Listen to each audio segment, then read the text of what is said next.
ఈరోజు కార్యక్రమంలో మనము స్వీయ అవగాహన అంటే ఏమిటి, ఆ స్వీయ అవగాహనను విద్యార్థుల్లో ఏ విధంగా పెంపొందించాలి అనే అంశం మీద కొంత అవగాహన చేసుకునేటువంటి ప్రయత్నము చేద్దాము. సో స్వీయ అవగాహన అంటే ఏమిటి?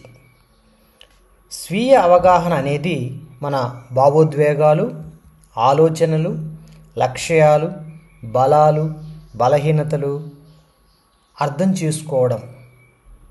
ఈ స్వీయ అవగాహన ద్వారా మన వ్యక్తిత్వాన్ని మెరుగుపరుచుకోవడానికి లేదా సరైన నిర్ణయాలు తీసుకోవడానికి, ఇతరులతో సమర్థవంతంగా సంబంధాలు నిర్వహించడానికి ఎంతో దోహదపడుతుంది.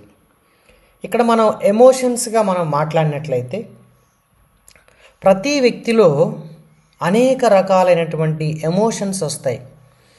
అది హ్యాపీ, సాడ్, చాలా చిరాకుగా ఉండడము, లోన్లీగా ఉండడము, డిప్రెస్డ్కి లోన్ కావడము, ఇటువంటివి ఒక వ్యక్తిలో వచ్చినప్పుడు వాటి పట్ల అవగాహన కలిగి ఉండాలి. నేను ఎందుకు ఈరోజు అన్హ్యాపీగా ఉన్నాను, ఈరోజు నేను ఎందుకు చాలా సంతోషంగా ఉన్నాను, ఎందుకు నేను చాలా లోన్లీగా ఫీల్ అవుతున్నాను, ఎందుకు నేను చాలా డిప్రెస్డ్గా ఫీల్ అవుతున్నాను అనేటువంటి ఆలోచన చేయగలిగితే వాటి నుంచి బయటపడడానికి కూడా అవకాశం ఉంటుంది. అనేక రకాలైనటువంటి ఆలోచనలు కూడా ప్రతి మనిషికి వస్తూ ఉంటాయి. కొన్ని పాజిటివ్ థాట్స్ వస్తాయి, నెగిటివ్ థాట్స్ వస్తాయి.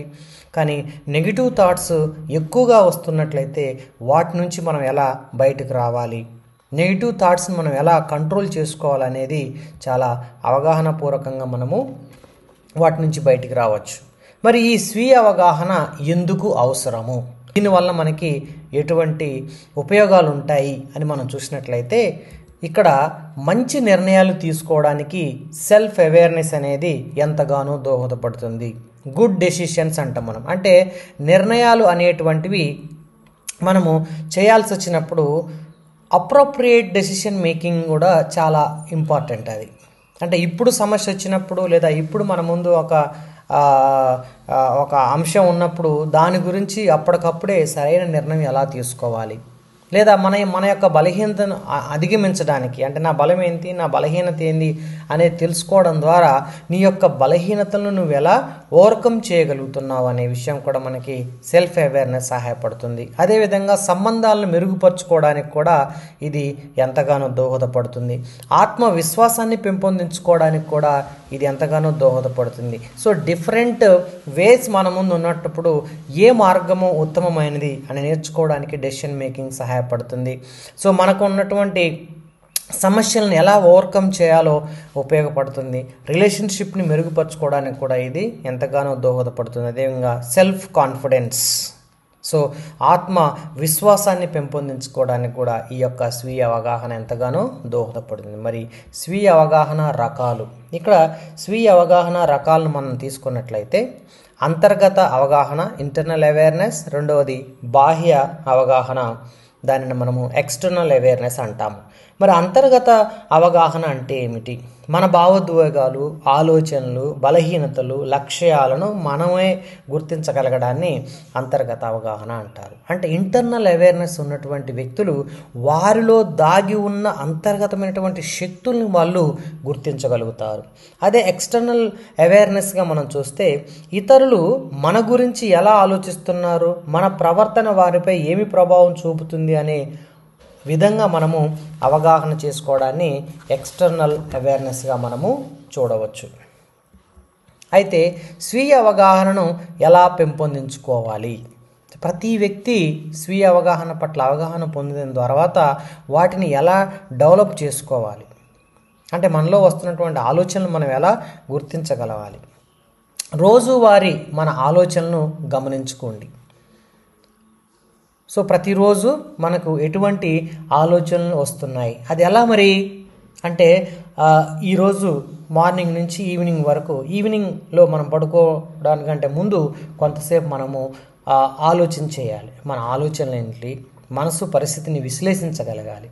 రోజంతా ఏం జరిగిందో, ఏం నేర్చుకున్నామో మనము గుర్తు చేసుకోవడానికి ప్రయత్నము చేయాలి. తద్వారా స్వీయ అవగాహన మనము పెంపొందించుకోవచ్చు. అదేవిధంగా సెల్ఫ్ రిఫ్లెక్షన్, ఈ సెల్ఫ్ రిఫ్లెక్షన్ ద్వారా కూడా మనము సెల్ఫ్ అవేర్నెస్ని పెంపొందించుకోవచ్చు.